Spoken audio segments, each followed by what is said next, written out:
শেখ হাসিনার বিচার সহ 4 দফা দাবিতে শাহবাগে বৈষম্য বিরোধী ছাত্র আন্দোলনের বিক্ষোভ সমাবেশ চলছে। সেখানে আছেন রিপোর্টার মেহেদী হাসান। সরাসরি যাচ্ছি তার কাছে। বৈষম্য বিরোধী ছাত্র আন্দোলনের যে সপ্তাহব্যাপী কর্মসূচি ছিল সেটি আজ দ্বিতীয় দিনের মতো চলছে, অর্থাৎ তারা কিন্তু আজ রেজিস্ট্যান্স উইকের যে দ্বিতীয় দিনের কর্মসূচি সেটি কিন্তু আজ টিএসসি থেকে কিন্তু একটি সমাবেশ অনুষ্ঠিত হওয়ার কথা এবং টিএসসির তবে সেই সমাবেশটি এই মুহূর্তে শাহবাগে অনুষ্ঠিত হচ্ছে। তবে একটু জানিয়ে রাখি, ঠিক 2:30টা কর্মসূচি চলছিল সম্প্রীতি বাংলাদেশের।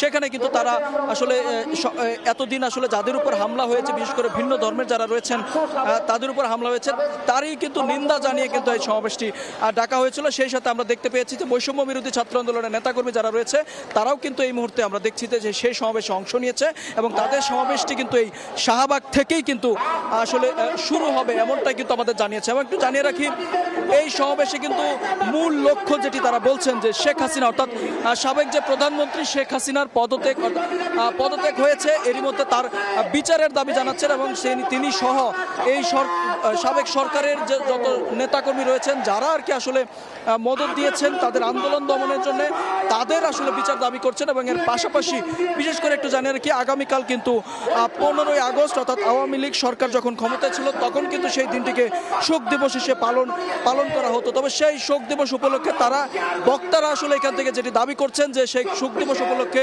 আবারও আওয়ামী লীগের লোকজন তারা আগামীকাল মাঠে নামার কথা রয়েছে, এমনটা কিন্তু তারা জানতে পেরেছে এবং তাদেরকে রুখতেই কিন্তু তারা কিন্তু আজকে এখানে বলছেন যেটি যে তাদেরকে কালকে কোনো ধরনের সহিংসতা করতে দেয়া হবে না, কোনো ধরনের পাল্টা আক্রমণে যাবেন না, অর্থাৎ কোনো ধরনের বিশৃঙ্খল পরিস্থিতি এড়াতেই তারা আজকে এই সমাবেশ থেকে সাধারণ শিক্ষার্থী যারা রয়েছেন, আমরা একটু জানিয়ে রাখি শুধু সাধারণ শিক্ষার্থী নয়, এইখানে কিন্তু আসলে আমরা দেখতে পাচ্ছি আশপাশের জনতা যারা রয়েছে, বিশেষ করে সম্প্রীতি বাংলাদেশের ব্যানারেও যারা এসেছিলেন এবং আশপাশের যে বিশ্ববিদ্যালয় থেকে আশপাশের স্কুল কলেজ থেকে যারা শিক্ষার্থী এসেছিলেন তারাও কিন্তু এই সমাবেশে অংশ নিয়েছে। অর্থাৎ বলা চলে যে জনসমুদ্রে পরিণত হয়েছে এই শাহবাগ এলাকাটি এবং এই শাহবাগ এলাকার জনসমুদ্রে পরিণত হয়েছে এবং বৈষম্য বিরোধী ছাত্র আন্দোলনের নেতাকর্মী যারা রয়েছে তারা কিন্তু তাদের বক্তব্য পেশ করছেন এবং বক্তব্যের পর আজকের এই কর্মসূচিতে তারা এখানে বক্তব্য শেষ হওয়ার পর তারা এখান থেকে একটি র্যালি যাবেন, অর্থাৎ রোড মার্চে অংশ নেবেন। সেই র্যালিটি কিন্তু